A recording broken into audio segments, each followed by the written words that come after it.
The Prentice Allsup Heating and Air Coaches Corner, fueled by Donut Country and McDonald's Murfreesboro on FM 101.9 and AM 1450 Murfreesboro, FM 100.5 Smyrna, and streaming at WGNSSports.com.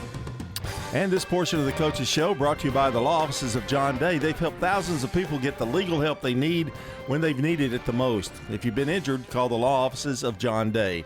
John Dinkins is here with you this morning, and as always, we kick it off with Riverdale coach Will Kriesky. A big win last night and an impressive win. I think a lot of people were maybe picking Germantown in that game last night, Coach, but you proved them wrong. Yeah, I think you're right. I think there was a few of them that went out and picked Germantown, but you guys say our kids came back, rebounded well, played hard, played really hard. I think the second half is, to this point, was the best football we played all year. It was an interesting game because they got a touchdown, and then you got a field goal. It stayed that way for quite a while, and then we heard the first score pop in and then another one. But I'm going to go back to the beginning because when you're behind and trying to get your mojo there in that first half, your defense played really, really well. They did. Now, Germantown did a great job on the first kickoff, and we had miscommunication, and they were able to recover it. And they got the ball inside the 20 and was able to take 8 plays and score on the first series. But after that, our defense stepped up and played really well. They I don't know if they got past midfield but 4 times after that first series. So, yeah, I was really proud of how they played and impressive, because Germantown's got some athletes. Oh, they do, yeah. I felt like our guys did a great job running the ball and being able to compete, and they made plays. Germantown made some really good plays, and I thought our guys did a good job going and playing the next play. Will, it seems like that's been a consistent thing, though. Your defense, they may bend a little bit at times, but they've been probably the most consistent part of your football team this year. Yeah, they have. They've been playing well all year, and I think guys like J.C. Haynes and JoJo Smith, who's been with us for 3 years and been part of it, and Aiden Edmonds, he's a new starter, but, he's been with us and just getting the feel of it and just doing what coaches asked to do, and their hard work showing off. One thing I think that's been impressive about your program the last few years is you may lose some people, but you've always got 2 or 3, those mainstays that stay, and they've been there and they've gone through the wars. Like the 3 you just mentioned, that's got to be a huge help just for the entire program, I would think. Yeah, it's good to see kids that work hard and have success and do what they're supposed to do. So, we got to keep battling, keep getting better. They set a tone this week in the second half, and we got to keep meeting those expectations each week. Talon with, I think, 2 touchdown passes last night. I know you were glad to see him. He feels maybe a little bit more comfortable in the role, being the head of the quarterback, the leader of the offense, and kind of showed in that second half. Yeah, I think he's getting more comfortable. Dante started out the first series, played the first series, and moved the ball a little bit. Then we had to punt, and then Malachi came in and was able to drive the ball down the field and get us a field goal. And then the next series, he drove all the way down and then jumped. And when he jumped and got hit, he fumbled. But, he's consistently moving the ball, moving the chains when he's in at quarterback. So, yeah, he is getting more comfortable and feeling comfortable in that role. Talk about Dante a little bit because he's young. Yeah.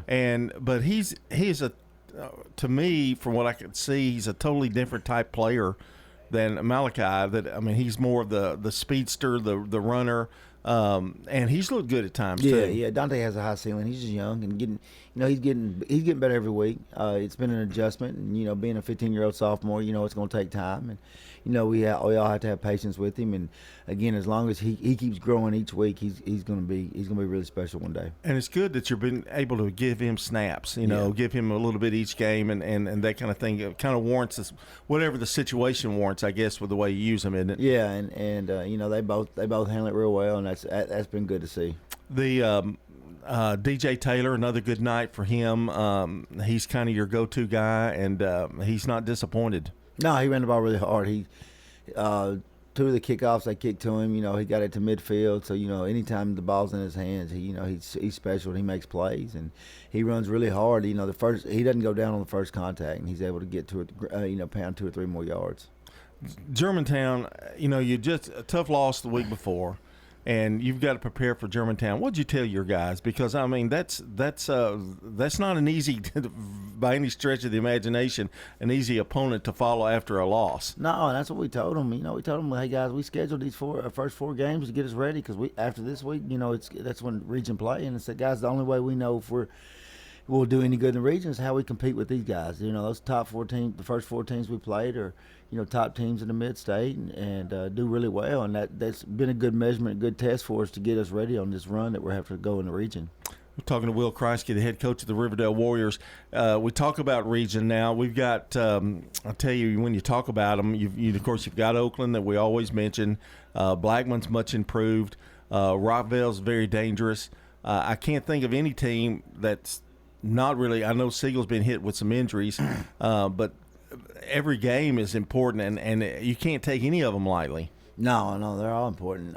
From here on out in the region, and you got to go number one to make the playoffs, and so you got to take care of your region games first. And so we got to get ready and get back to work. I told them to enjoy it this weekend and Sunday. Let's get back to work. Just like they got over that loss last week, we got to move on from this because. 2 years ago we went to Rockville and Rockville got after us and sent us home with a loss. And so they, like you said, they got some special players and players that's committed to big time ball. They got a kid committed to Georgia and another one's getting offers from Florida, and one of their O linemen is committed to MTSU. So they got special players all over the field, and we got to come ready to play next Friday.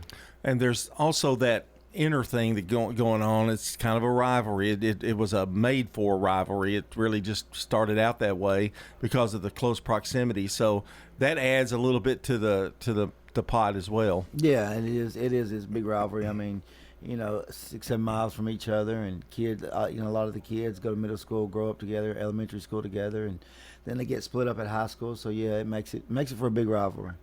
Tell me what, in the last night's game, what was the difference in that second half? I mean, it just seemed like everything kind of clicked. Yeah, the kids came out. I mean, you could tell, you can read the kids, and at halftime you could tell they believed. And, a few of our coaches said, we're going to be all right the second half. And defense went out, and Coach Rell told them, hey, you go out and stop them the first series at a half. Good things will happen, and that's what we did. We stopped them on the first series, and then they punted to us when we drove down and scored. And we made it 10-7, and again we kicked off to them and stopped them again, and then drove and scored. And when we made it 17-7, you can tell that they started breaking a little bit, and that was able to help us, and we were able to do it again and punch in another score. It's a simple game, isn't it? If you can score, stop them, score. What I always think coming out of halftime in a close game that initial drive or that initial defense is crucial. I mean, in almost every game you see that. If you can stop them and go down the field and score, it just changes the momentum so greatly. Yeah, and it was huge. It was huge what we did coming out of half. But again, the guys just did like you said, just did their task, did their job, and what they were coached to do. And the offense did a great job in the second half, just maintaining and being able to move the ball. They were, the receivers were catching the balls. They're running the right routes. The quarterbacks were able to make the connection, make the right reads, and we made some plays that we haven't made at all the first 3 weeks in the second half, and that's what I keep telling them, man. If they do the little things right, that they're coached to do, they can be a pretty good group, But now that we got to see, with the youth, how does this youthful team handle a big win like that? So we got to get them grounded and humbled and get ready to get back to work. Yeah, I was going to ask you that. You're looking for consistency now, exactly. Isn't it? I mean, they know in their mind that they can do it. They've just got to do it on a regular basis. Yeah, and we got to be more consistent. That is another key word that we've been throwing around is consistency. And I thought, the last 2 weeks we've been a lot better with our penalties. I thought the first 2 weeks it was just outrageous. All the penalties we're getting. In the last 2 weeks, we improved dramatically, and so we got to keep improving and being more consistent in all phases, and that means on the offensive side of the ball. And if we can be consistent on the offensive side of the ball, we'll be okay. I think our special teams keeps improving each week and getting better, and then defensively they keep working and getting better. And also the key of the game is staying healthy. So as long as everybody can stay healthy, but I feel like this year we got more depth than we've ever had since I've been there, and so it's good to see all the guys each week competing in practice, and that helps us get a lot better also. Are penalties the most frustrating thing in football? I mean, because I think it just destroys momentum. It's any kind of offensive drive you're on. Even just like a false start, it's just so devastating and especially to younger kids. Yeah, it is, and and it's little things, and they got to understand. Little things matter, and that's what happens when you get penalties thrown on you. Now it all begins. I mean, it's go time, and you traveled there, and we talked about that a little bit. And Riverdale, kind of a hard place to play if you're on the road. I know it's only a few miles down, but they bring some people. Yeah, they do. The last time we were there was a really nice atmosphere, and they bring a lot of people, and their fans come out, their student bodies come out, and again, it's a good little atmosphere. It's neat, and like you said, they got a nice field. They got this year, so it'll be a good night for football and a good rivalry night. And of course, it's not a hard road trip, but it's just different, where you set up. And any time it's on the road, it's a little different. Yeah, right? it is anytime. And luckily, we've been there a few times, so we're kind of getting familiar with it and stuff. So, we got to make sure we got get everything ready to go by next Friday.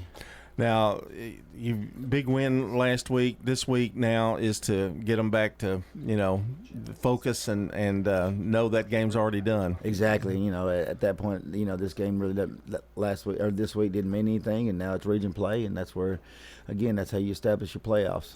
Well, we're expecting a good crowd out there with Rockville. The region starts next week, and Coach, good luck to you, and great game last night. Thank you.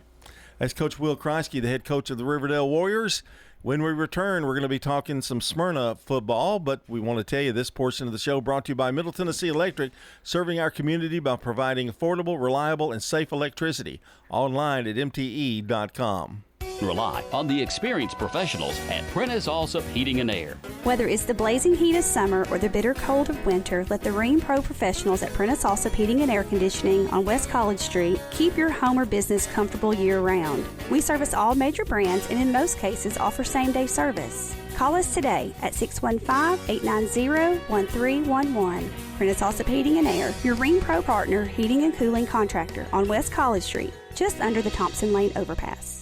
Craig's Tax Service at 142 Heritage Park Drive offers complete tax preparation, financial, and bookkeeping services. This is Brandon Craig with Craig's Tax Service. We're proud to support all Rutherford County athletes. Craig's Tax Service reminds you that it makes sense to get help with your taxes. Call 890-2233 for an appointment. We've been serving Rutherford County since 1988. Craig's Tax Service, 890-2233. We're just off Memorial Boulevard at 142 Heritage Park Drive. Stickers, labels, we do a lot of direct mail, booklets, manuals, programs. My name is Jeff Carlton. I handle sales and marketing.